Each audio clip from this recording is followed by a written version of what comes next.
Well, good morning, everyone. We're going to go ahead and start our call right now. My name is Elizabeth Glidden, and I am the Deputy Executive Director at the Minnesota Housing Partnership. And we have been hosting these calls, Federal Focus on Housing, for a few months now, following closely the many things that are happening in Congress and with the Trump administration and their impacts on housing, and sharing that information with you and kind of offering some opportunities for discussion, advocacy recommendations, and next steps. Since our last call, we have sent out several email updates because President Trump has released what's called the skinny budget, or the kind of early outline version of his fiscal year 26 budget. As we had been anticipating before receiving that budget, it is very harmful, very devastating to many housing programs. And we're going to be continuing to dive into that. We are waiting for, probably in a few weeks, the full release of the budget, as well as a HUD secretary testifying about the HUD budget portion in a bit in front of Congress. So those are some things that we are going to be digging into. For today, however, we have, I think, a really informative lineup of speakers for you, and opportunities for information and discussion. We are just so delighted and excited to be able to welcome Jennifer Schwartz to our call. She is the Director of Tax and Housing Advocacy at the National Council of State Housing Agencies. I'll just note that our own Commissioner Ho from Minnesota is the chair of their board right now. So just thankful that Minnesota is involved in helping with that leadership right now. And Jennifer, in addition to kind of following kind of all the general tax stuff very carefully, has also been a lead on what's called the Action Campaign for many years, which is moving forward, expanding the low-income housing tax credit and some policy changes around that. And so I'm going to turn it over to Jennifer. What's been happening this past week and a half is the announcement of the different portions of the reconciliation package in the House side, and she is going to talk a bit about the tax side of that. So Jennifer, thank you again. And for folks, I'll just say too, if you want comments or questions in the chat, as we're able to get to them after we hear updates from Jennifer, this is a great opportunity to take advantage of her knowledge. So thank you. Thank you so much, Elizabeth, and thank you everybody for having me. It's always so great to be able to talk to folks who are out in the field, in the grassroots, who are doing such good work on all of these issues. I'm going to give an overview of what's going on for affordable housing in this reconciliation bill. Before I start, though, I just wanted to clarify a couple of things, because I often hear people getting confused between the president's budget proposal, which Elizabeth was just talking about, the skinny budget that's come out, and this reconciliation bill. People really conflate the two. They are two different things, two different processes. So that skinny budget is the president's budget proposal for discretionary spending in FY 2026. This reconciliation bill that I'm going to talk about is more of a policy bill that sets forth essentially is kind of the quote unquote one big beautiful bill that is President Trump's policy agenda, both on the tax side and policy changes to other programs, including mandatory spending programs, so outside of the discretionary spending world. And I'm happy to answer questions about that if people get confused. But I think it is something that's really confusing, because we call the president's budget request a budget, and then for reconciliation, a reconciliation bill has to be preceded by a budget document in Congress that is a separate thing from the president's budget proposal. So it's very confusing because we use that word budget in several different ways. So putting that aside for a moment, let's talk about what is in this one big beautiful bill, or so it's called, that deals with the president's general policy agenda. So one of the reasons why Republicans are doing this year is because they need to do something about the fact that many of the provisions from the 2017 tax bill, which was the Tax Cuts and Jobs Act, expire at the end of 2025. And so if nothing were to happen, Cinderella goes to the ball and her, and she, doesn't leave by midnight, it goes back, she would turn back into a pumpkin. That's what the Republicans are talking about here. If nothing happens, those tax provisions would revert to what they had been prior to the 2017 law, which is what the impetus for this has been. But because they're moving this big package, it has provided an opportunity for housers to really push for some of the things that we would like to see as changes to tax policy for expanding the low-income housing tax credit. So we have where things stand right now is that the various committees in the House have started to mark up their portions of this bill. So Congress already passed its budget resolution, which set the stage for this process. Essentially, a budget resolution is a partisan document. Only Republicans would vote for this, and they can essentially put in that resolution directives to all of the committees to report legislation that then gets compiled together into a larger reconciliation bill. And that bill can pass both chambers with just a simple majority vote, which means that Republicans do not need Democratic votes at all to pass this because they've got majorities in both chambers of Congress. The House, of course, always passes legislation with a simple majority vote. The Senate, on most votes, are subject to the filibuster in the Senate. Reconciliation legislation is not, so that's very different. And the Senate can pass this without needing a cloture vote, without having a filibuster, and they can just use Republican votes. So this week, some of the major committees that still hadn't acted finished their work, including the Ways and Means Committee, which is the committee in the House that deals with all issues covering tax. So they have jurisdiction over the low-income housing tax credit, over our housing bonds, and anything else in the tax sphere. We were successful in getting a few different provisions into this that are really exciting for the housing credit program. So first of all, it would reinstate a cap increase, a modest cap increase that had been in place from 2018 to 2021. It was a 12.5% increase over what the 9% credit allocations otherwise would be. And so for applies to both the per capita amount as well as the small state minimum for those states that have a small enough population not to get the per capita amount. And so there is an increase of 12.5% that would be applicable to calendar years 2026 through 2029. So another 4-year period of time. So that's the first piece. Next, I'm wondering if somebody can mute themselves. I've got to go back and change all this. Yeah. Thank you. All right. The second piece is lowering the bond financing threshold, which I know is something that's really important in Minnesota, where you all are very bond cap constrained. You have far more demand for bond resources than you have supply of bond authority.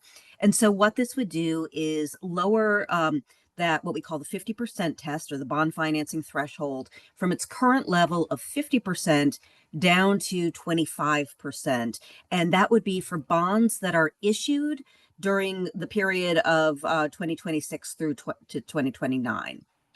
So essentially, because we're talking about issuance dates, there's a lag on those properties. So if a bond is issued in 2026, that property might not be getting its credits until 2028, say, but that it would be for bonds that are issued in that 4-year period.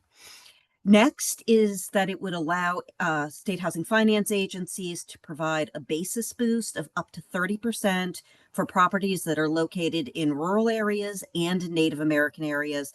This is also a temporary provision for those same 4 years, 2026 through the end of 2029. So these are the three pieces that are housing credit related. Together, they would cost the Joint Committee on Taxation, which does the scores on the bill, says that it would cost about $14.1 billion over 10 years. So we are a very small piece of this pie. So the tax portion of this costs about $4 trillion. So we're 14.1 billion of that. However, I will say that it is really a testament to the incredible advocacy that has gone on for years on the housing credit program that we are in there at all, because there were hundreds of different tax interests in Washington that were all competing to get into this bill, and most of them are going away empty-handed. So the fact that the housing community has been as coordinated as it has been, as direct as it has been, and as you know, long lasting. I mean, housing advocacy is a marathon. It is not a sprint. We've been doing this work for a very long time. And that is what gives us this edge and has allowed us to really get in and make the case for why these provisions are needed. Now, I know that some people have said, well, what about all the other things that we'd like to see that are in the Affordable Housing Credit Improvement Act, which is the standalone bill that does tons of things for the housing credit? The provisions that can get into a reconciliation bill must either cost money or raise money. So that's one of the rules on reconciliation. So we were able to move forward with the things that are going to be production provisions because they cost money, but changes to housing policy that doesn't have a financial impact is not eligible to be inside a reconciliation bill. So I know people would say things like, well, what about, the changes we want to see to the student rule or some of the things that we'd like to see to make the program better able to attract investors, dealing with the 10-year rule and some of those other things that are important to folks. We would love to see those happen, and we're going to continue to pursue them, but they're just not eligible to be in reconciliation. But the things that are, I don't want to say most important, but really when, we all know that the biggest challenge we have is the lack of supply. Those things are eligible because they cost money. And so we were able to get these three pieces in. A couple other things I want to note about the bill. It also allows for 100% bonus depreciation for qualifying properties that are acquired and placed in service between January 19th of 2025 through January 1st of 2030. So that's something that's important for housing credit investors. And then there are some other issues around opportunity zones. There are a number of reforms to the opportunity zone program. I'm not going to go into all the details on that, but that's a big part of the president's agenda. I will say that we want to always be making the case that opportunity zones are not a replacement for other affordable housing programs. In fact, I think that they're trying to make opportunity zones work a little bit better for aspects of affordable housing and investment in rural areas and things like that. But we want to make sure that our messaging is always around, that's fine, but it's not an either or thing. We need to make sure that we get our housing credit provisions included in the final version of this bill. The bill does also cut some things that I want to highlight for all of you. So first of all, as of December 31st, 2025, it would terminate a few of the energy efficiency and green energy credits that were in the Inflation Reduction Act that are relevant to the housing industry. So the Section 25D residential clean energy credit and the Section 45L new energy efficient home credit, those would both be terminated as of the end of 2025. It does not terminate the 48E clean energy tax credit, which formerly was known as the investment tax credit, but it does move up the phase out period for that. So it would phase out beginning in 2029 and fully terminate by 2031. I can't remember what the dates are right now under the Inflation Reduction Act for that phase out, but it moves that up. Also, outside of the Ways and Means Committee, another committee was also marking up, the Energy and Commerce Committee. They marked up their portion of the bill this week, and that portion rescinds unobligated balances from a number of different programs, but including the Greenhouse Gas Reduction Fund, which is over at the Environmental Protection Agency. This was also part of the Inflation Reduction Act, which was, I should note, also a reconciliation bill that was passed by Democrats when they were in control of both chambers of Congress. So that GGRF program essentially is a consolidation of 3 different programs. It's the Solar for All program, the National Clean Investment Fund, and sorry, I'm looking at my notes here, and the Clean Communities Investment Accelerator. So those unobligated balances from those programs would be rescinded under this. There are no changes to private activity bonds. We had early on, there had been a fair amount of concern that the tax exemption for private activity bonds could be in jeopardy. And the reason why there was concern about that is that in 2017, when the Tax Cuts and Jobs Act was moving through the process, early on, the House would have repealed the tax exemption on private activity bonds. The Senate added it back in, so we did not lose the tax exemption at that time. But there was concern in early stages that could be on the chopping block again, as Congress was considering what kind of offsets.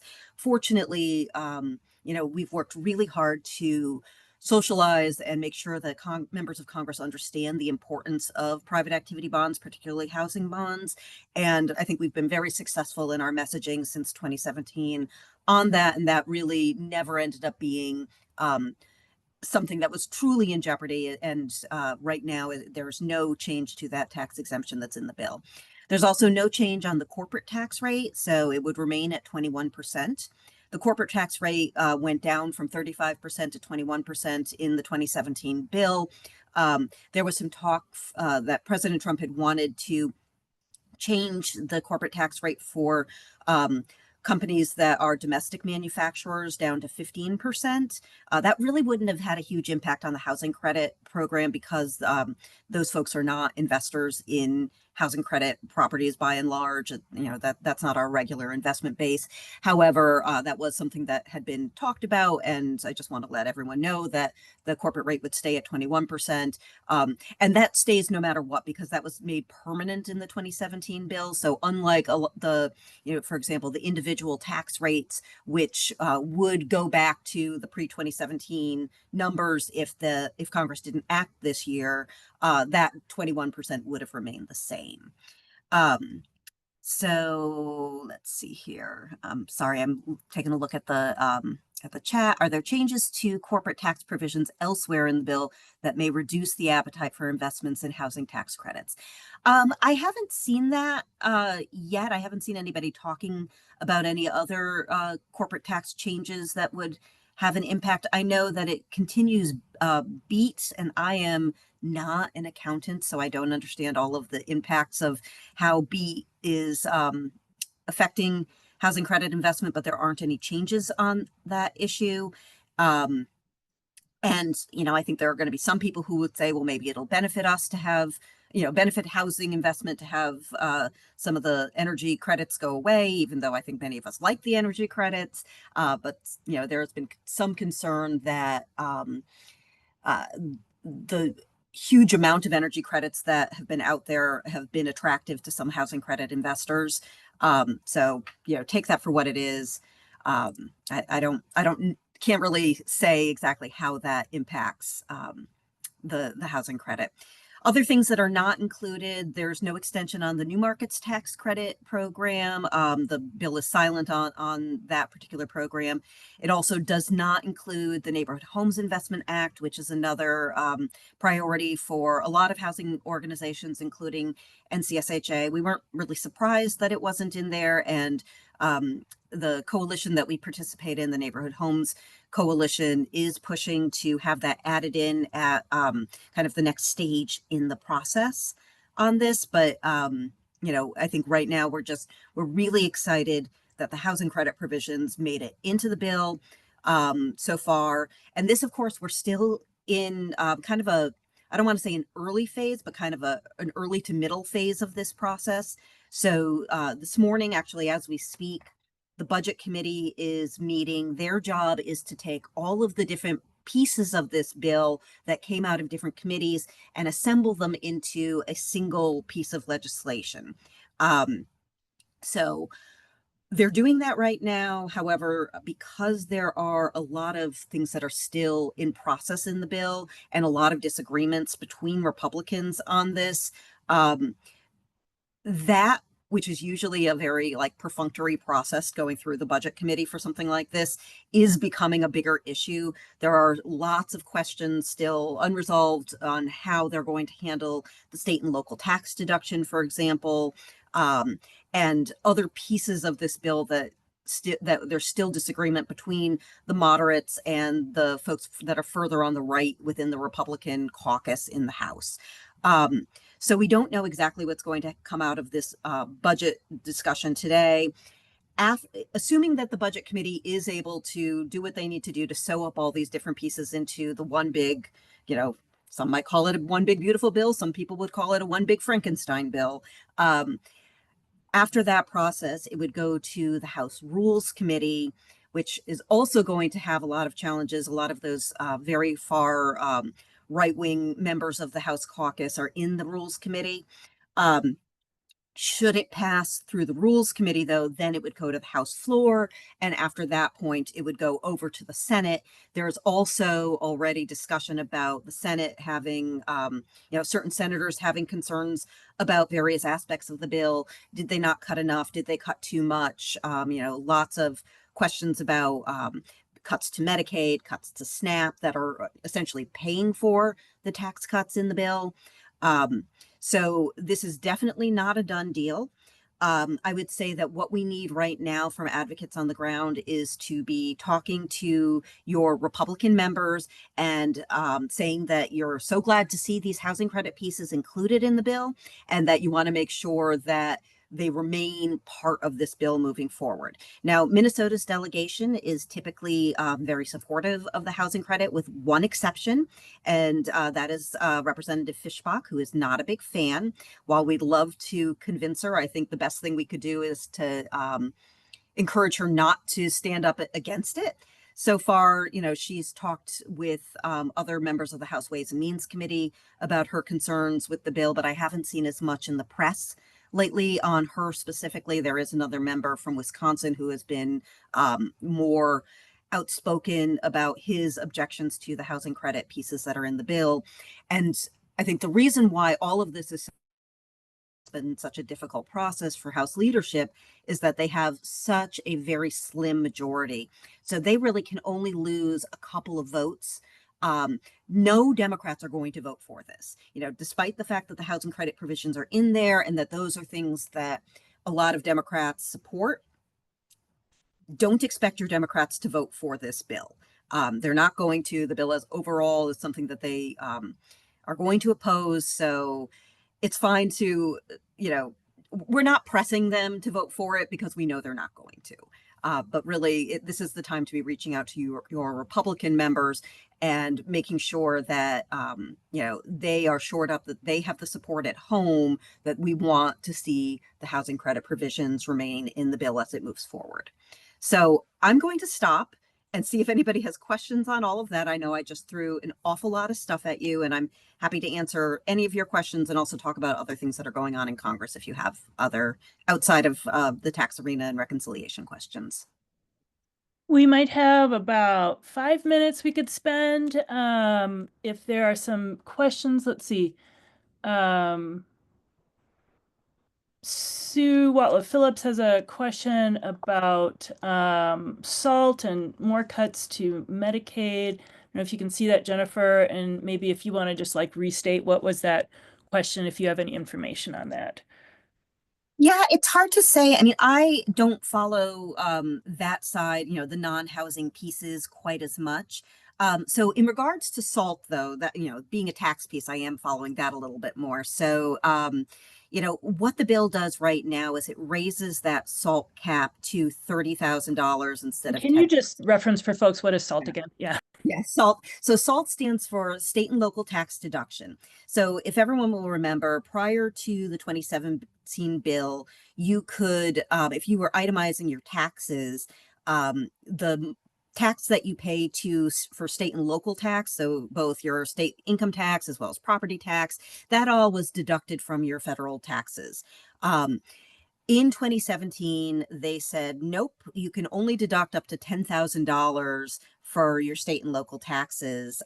And in together with some other changes that they made, including increasing the standard deduction and a lower cap on mortgage interest deduction, that made a lot of people no longer itemize and move to the standard deduction instead.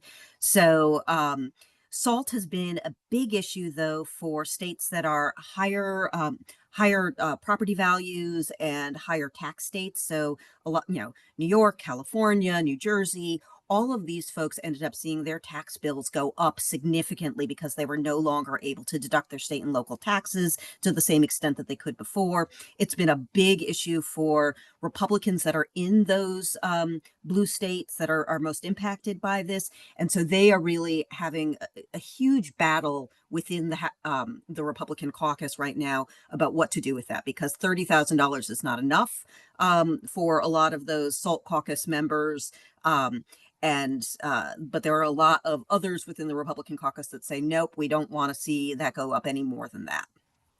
The Medicaid cuts, that's also been a huge area of contention, and we could see changes to how much they're cutting to Medicaid. But again, there are people on both sides of that issue within the Republican caucus, some people who want more cuts and some people who want less. Well, I think just because we have a couple other speakers, we're probably going to have to bring this segment to a close, but I want to just highlight thanks from Ryan Bontrag to you in the chat, and for myself and others on this call. Just thank you so much for giving your time to be with us today, but more so for just the tremendous work that you have done advocating for all these tax credit provisions over the years. I agree with Ryan that it's good to hear a piece of good news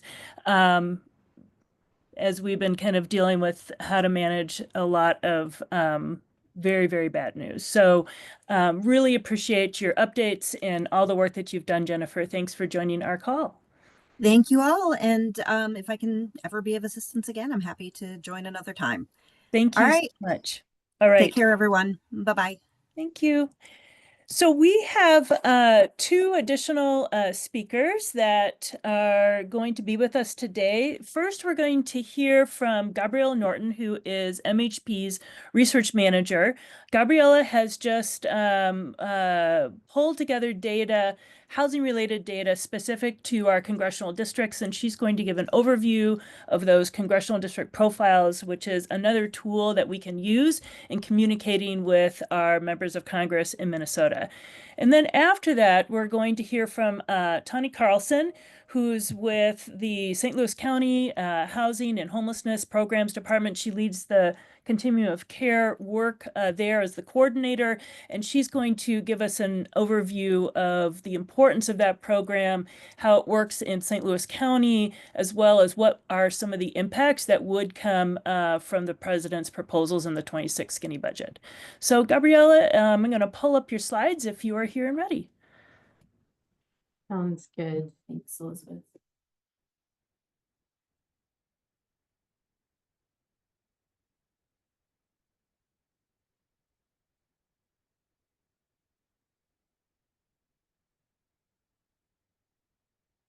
All right, so good morning, everyone. My name is Gabriella Norton, and I am the research manager at MHP. So today I'll be talking to you all a bit about a new research resource that we just released. So our 2025 Congressional District Profiles. Next slide, please. Just a second. Can Brian or someone help me with how I switch? Oh, here I go. Swap display. Thank you. Sorry. Go ahead. Okay, so actually, Elizabeth, can you expand that a bit more? To make it full screen. Okay. Elizabeth, we are now seeing kind of the Okay, presentation. I was in the right spot then. Hang on here. Apologies, everyone. Okay, And if you can go back one slide. Perfect. Okay. So I wanted to kind of start off about how to find this resource. So I have this link in this PowerPoint. You can also find it directly from our research landing page. But just to give you kind of an overview of how to access these profiles, if you know what district you're located in, you can go ahead and navigate specifically to that district. Otherwise, you can click on that Who Represents Me link at the bottom. And that will take you to a different web page that will show you not only what district you're in, but also will give you access to who represents you and also provide their contact information. And so we invite you to not only like look at these profiles individually on their own, but also do a little bit of comparison and how, you know, your district may compare to other areas of the state. So just a brief overview of some of the data points and metrics that are included in all of these profiles. So we have a district by district breakdown of renter and owner income compared to the salary needed to afford median rent and median home value within each district. We also provide cost burden metrics for renter and homeowner households. And we further disaggregate that by senior households and low-income households. Additionally, we provide the top 5 in-demand jobs per district and their respective salaries, and how that relates and compares to local housing costs for renters and owners. And then finally, we have a section that breaks out homeownership rates by race, so you can get a sense of the different racial disparities within your district. So now I'm just going to go over a very brief kind of key highlights from each district and to kind of compare how these districts relate to other districts around the state.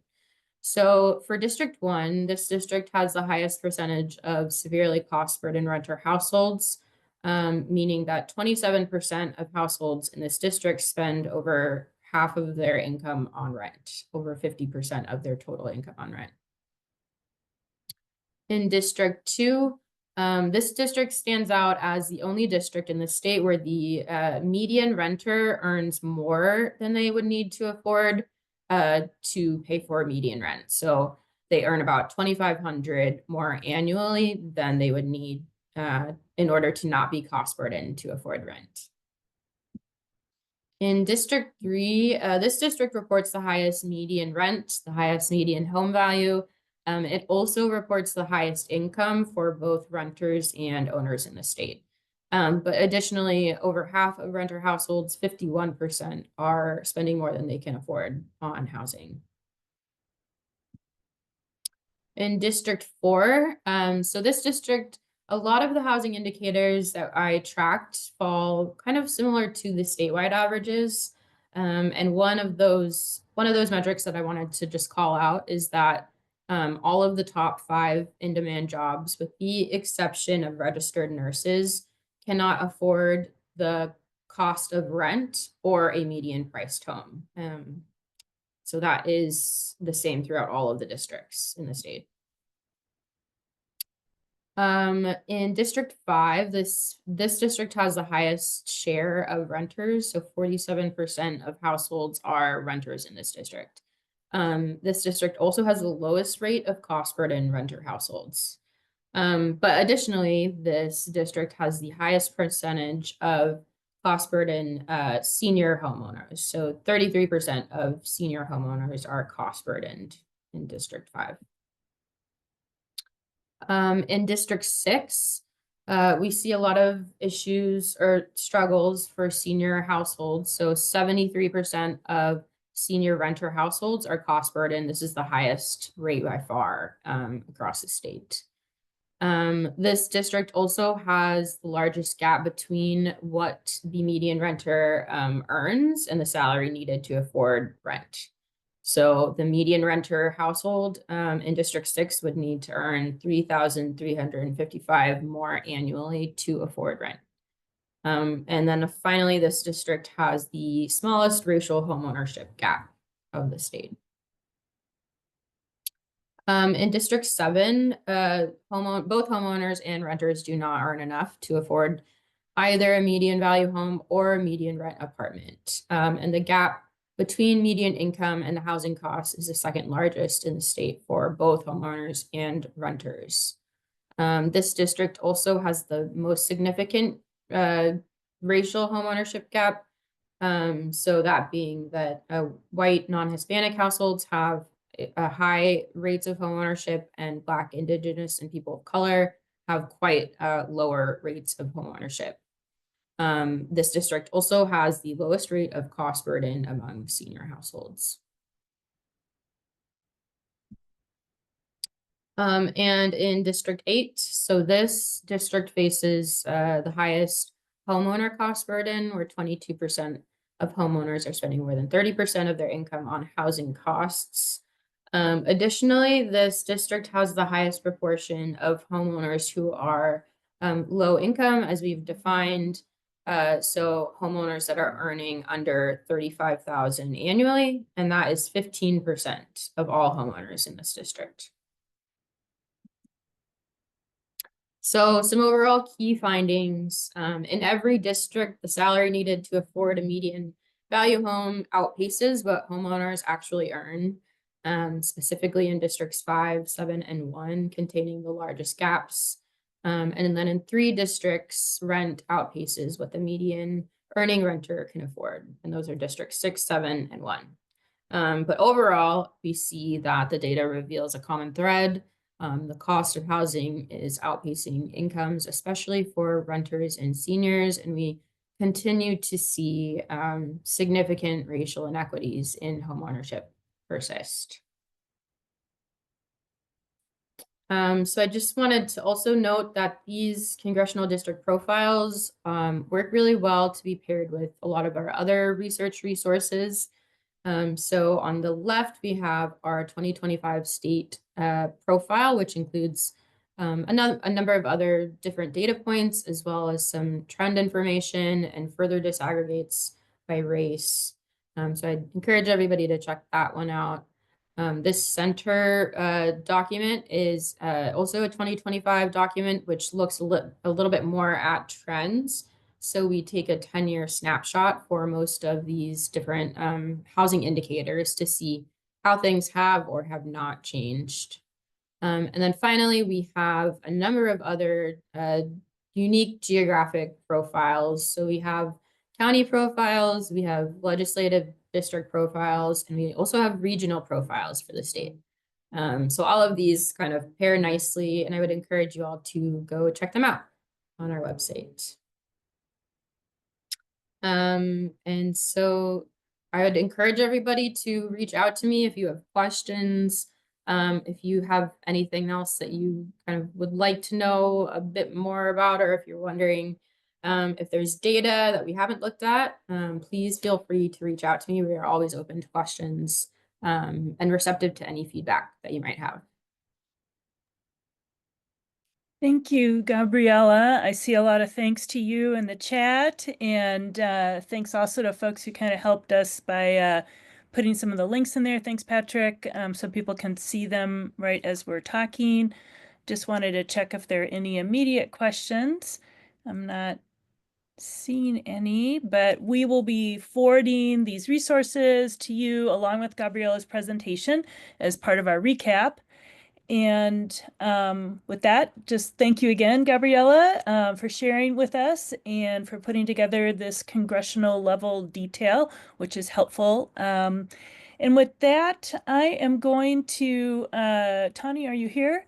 I'm going to turn things over to Tani Carlson. Again, Tani is with St. Louis County. She is the Continuum of Care coordinator there and has some information to share about the program generally in Minnesota, but also impacts and information specific to St. Louis County. Welcome, Tani. Thank you, Elizabeth. I appreciate it. I'm gonna share my screen here. Give me just a second.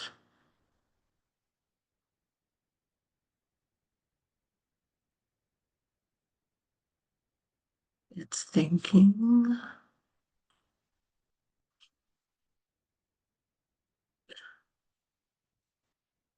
Okay, can everyone see just the presentation itself?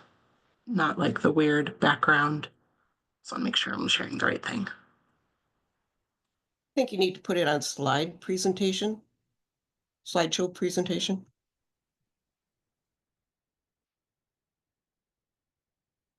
So are you seeing the presenter view then? Yeah, I think so. How's that? There Better. go. Okay, perfect. Thank you. Yeah, thank you for having me. So I'm here today to just kind of share the story of COC funds in St. Louis County and also in Minnesota as a whole.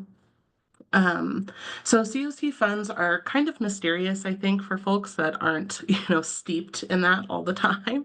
So I'm going to go over kind of what those funds are, what they're used for, and the impact that they have in Minnesota. So, and I also want to say a special thank you to Patty Beach and Kara Oakland with Northeast COC.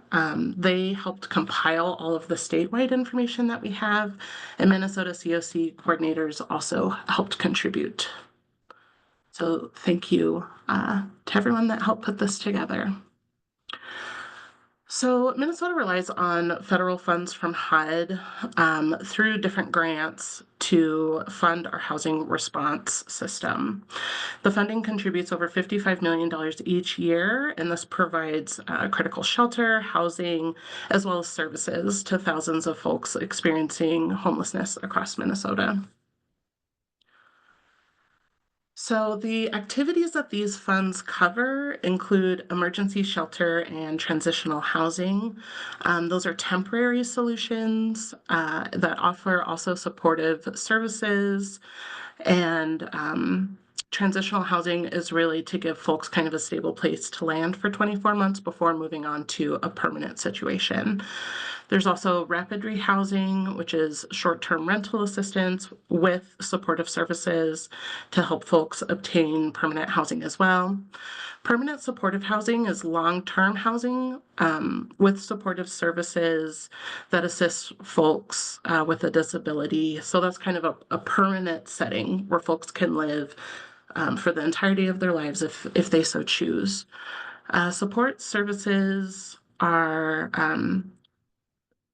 I'll go over kind of what that all means here in a minute, but it's services to unsheltered or sheltered folks who are in kind of these housing programs. The other thing that this funding covers that's really important to note is kind of our informational system. So when I think about our homeless management information system, coordinated entry, that's kind of the system in which people go to apply for housing. And I think of it almost as like medical records, but in the housing world. So as folks are living in these housing projects, all of that data, the things they need, the services that they are getting, how long they've been in this place, it's kind of that tracking system where all of that secure data is housed. And so if someone was to move from one housing project to another, all of that data would be kind of transferred, and it's all housed within the homeless management information system. And coordinated entry is a system in which folks request to receive housing. They wait on a list, and then after they are housed, their information is still housed within that homeless management information system. So the continuum of care planning and coordination, that's what COC and COC coordinator, which is my position, stands for. We help kind of organize all of this, track all of this, encourage advocacy, and support housing providers that are offering housing and these services to people. So in Minnesota, there's currently 13,329 at the time that we pulled this information, people being served by federally funded homelessness programs. So just including, some of these numbers here to show the volume of our community members that are relying on these programs. And then also showing too that a lot of these programs are kind of piecing different funding streams together to keep the doors open. So there's folks that are combining those federal and state funds to operate as well. And there's about 3,400 people who are relying on these programs. There's 13,912 homeless individuals on the coordinated entry list, and those are folks still waiting to be housed. Minnesota organizations receive over 55 million a year in federal homeless funding each year. So that's just breaking down the different funding streams. And the way that those work is that those are grants that we apply for and then get funded through that application process. So what's at stake here, when we talk about losing these funds or if these funds go away, the most important piece obviously being saving lives. These housing projects are often designed to serve some folks with the highest barriers, and those supportive services really help stabilize people and keep them housed long term. Every $1 spent on housing and supportive services significantly reduces the amount that people need to access emergency response services. Thinking about emergency visit, policing, jail stays, these programs are really integral to helping keep people stabilized and keeping maintaining a safe place for people to live. Economic stability and workforce participation. I'll go over a little bit over like what this looks like in St. Louis County, but these funds are also helping to fund jobs, and our systems are very collaborative. So the impact of losing the federal COC funds would also impact communities as a whole, not just the federally funded organizations. So, right, we're looking at job losses, potentially state budget strain. It was mentioned here that the state, is looking at all of these other moving pieces for their budget currently, looking at Medicaid costs. And so we're kind of left with deficits if these funds, do end up going away or get cut majorly. So in St. Louis County, coordinated entry, which, like I said, houses the data in our COC for folks experiencing homelessness, including people that are waiting to be housed. Coordinated entry and our the folks that manage our information system are heavily federally funded. And so it's not just the organizations that are receiving federal funds, it's the housing agencies that are using this information system. It branches out. We encourage most people to use that information system because it helps us coordinate our response and how we're serving people by giving them like this pathway to housing. And so that data information system is reliant on these funds. Like I said, many programs use overlapping funds, not just the COC funds. So as we're talking about vouchers or other federal funding for housing, that has an impact as well. Some federally funded programs within St. Louis County reported that they could likely float a few months if they lost COC funds, but the vast majority would be closed within the year. And that's to include entire programs that receive federal funds, not just the federally funded beds. So I'm thinking about the way these agencies are kind of layering funding to keep the doors open. If they lost the federal funds, it would still impact beds within their agency that are not federally funded because they would be losing staff, they would be losing supportive services, and they wouldn't be able to maintain the rest of the project without these funds. So St. Louis County COC funds cover 13 different partner agencies and 31 projects. So PSH is permanent supportive housing, rapid rehousing, transitional housing is what those acronyms stand for. ICA, which is our administrator that houses and kind of runs that information system, and our coordinated entry system are reliant on these funds. Rent and subsidies for 382 units. Again, this is covering subsidies for folks that are some of the hardest to house, folks with pretty high barriers. This covers operating costs. And we have several housing projects in our COC that are serving specific populations. So some of our projects serve specifically youth or elders or seniors, folks with disabilities and disabling conditions. Funds help cover staff salaries, including front desk staff, security, case managers. The Duluth Coordinated Entry Coordinator is funded through this program, as well as staff at ICA that is running this information system. So the services that are also covered by this funding are things like case management, and these projects are also able to provide like nurses, recovery and cultural support, tenant advocates, and supportive services for after-school activities. So the design of these programs and the hope was to give folks wraparound support. And so that's what we've tried to accomplish, as well as youth-specific work. So in the fiscal year that we just applied for, St. Louis County was funded to hire a youth-specific social worker that's holding a lot of our youth-specific work within our housing and homelessness response system moving forward, because the data that we have for St. Louis County shows that we're seeing more youth or parents themselves who are experiencing homelessness within St. Louis County. And so these funds are really important in helping break down generational wealth gaps and helping eliminate cycles of poverty. So kind of what we're looking at now and where we're at, as we all know, there's many moving pieces all the time. There's court cases, that are open. There's lots of back and forth. There's executive orders. And so we're trying to kind of keep an eye on all of those things and kind of pick a path forward. So the president's skinny budget has been released, and which is looking at cutting these programs and these funds quite significantly.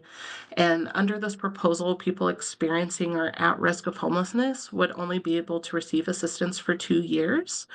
And so that's kind of leaving this question of what does that mean for permanent supportive housing, which was designed to be a permanent option for folks to live for as long as they want, their whole lives if they would want. In St. Louis County, we do an annual census where we look at our housing inventory, and our permanent supportive housing units were at 96% utilization in January. So these programs are being used. Most of the time, if it's not at 100%, it's because they're turning that unit over, they're doing repairs to that unit. It's not because it's just sitting empty. So these are highly utilized programs. The budget itself is vague and leaves much uncertainty, so there's still going to be back and forth. The skinny budget, as we all know, kind of is shining a light on priorities, but isn't set in stone. The other thing that we're kind of navigating right now is our contracts that just went out for the previous grant cycle that we applied for and got funds allocated for. So as of now, contracts are being sent out, which is good news, but there's a lot of differences in this contract language than there were in the past, including language in there saying that we need to verify citizenship status for folks accessing these programs. And so contract analysis and guidance is currently happening. It's pending. But there's a lot of questions, even with kind of that immigration piece, or like we have tribal nations that are funded through this. If you're a tribal member, do you need to do that? How often do we need to do it? Do we need to come up with paperwork so we can kind of transfer that information from project to project? It opens up kind of a lot of questions. And then there's concerns over kind of decreased capacity because how this works is the grantees are requesting to be reimbursed for work that they already did. And so even with all of the HUD staff cuts that are happening, if it takes a long time to reimburse some of our providers, that could lead to potential problems.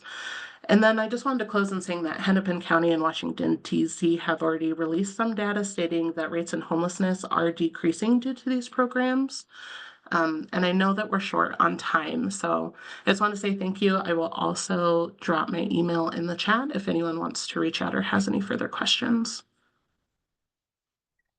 So thank you so much, Tani. There's been a little back and forth in the chat. One question from Stephanie Lewis is if you or if anyone else on this call might be able to answer it, is that Medicaid waiver support, do they support some wraparound services? Can you speak to what aspects of wraparound services will be limited or completely eliminated if Medicaid program is cut, if the Medicaid program is cut in the reconciliation? So I don't know if anyone knows that. Maybe you could put in the chat. If you do, it seems like an important question. Yeah, thank you so much for that question. I don't know how fully I can answer that as it's not wrapped into the COC programs that I manage specifically, but there are other housing programs, including our long-term homelessness programs, that has been our program in St. Louis County that has been expanding the most rapidly, and that uses benefits such as Medicaid to help offset the cost of some of those programs. So Medicaid does absolutely play a crucial role in our homelessness response system, but I am not an expert on that as it doesn't interact with my program directly.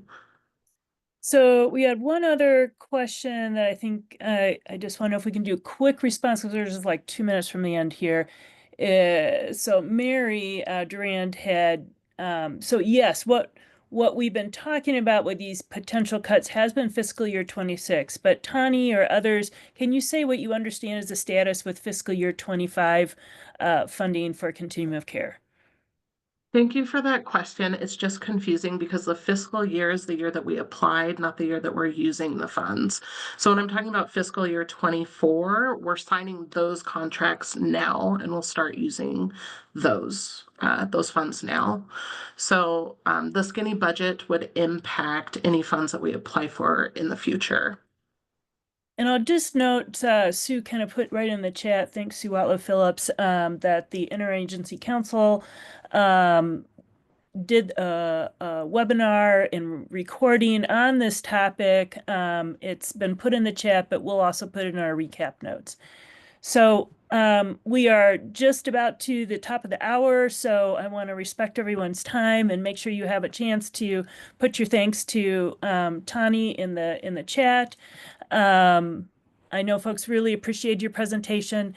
I will just also share that kind of collectively MHP as well as many other organizations are looking at how can we help housing partners across the state essentially in expanding our capacity and impact around communications and advocacy that relates to kind of everything that's happening with